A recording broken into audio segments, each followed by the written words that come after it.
Do you recognise that female? No. The judge called him the grooming gang's boss man, who's never shown any remorse.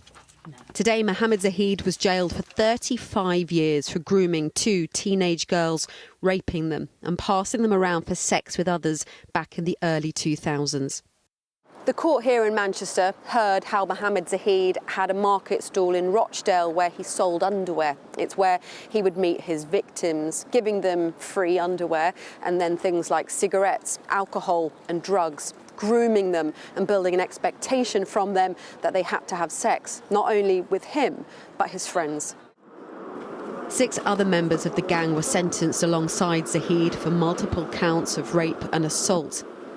None of them have ever admitted what they did. In this police footage, 2 of the men turn against each other, accusing the other of a brutal rape of one of the victims in a car, an assault that was filmed and used to blackmail her. At the time, the 2 victims were just 13, both highly vulnerable, known to social services, in and out of care. The judge said the men exploited that vulnerability and used the girls as sex slaves. Outside court, statements were read out on their behalf.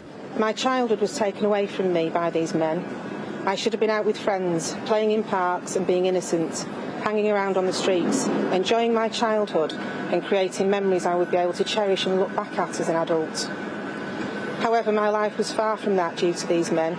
Instead, it was based on being taken to addresses by men, being plied with alcohol and drugs, raped and then being made to feel worthless.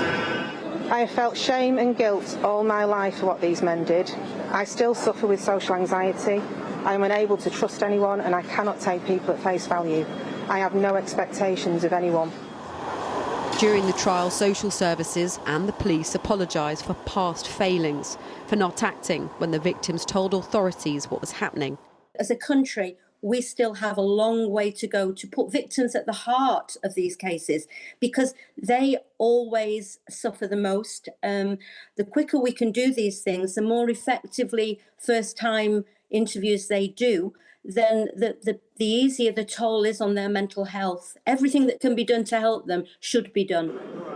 In court, the judge addressed Zahid directly. He said at the time the victims were young girls. They would have been terrified at what was happening to them. You, Mohammed Zahid, he said, simply didn't care.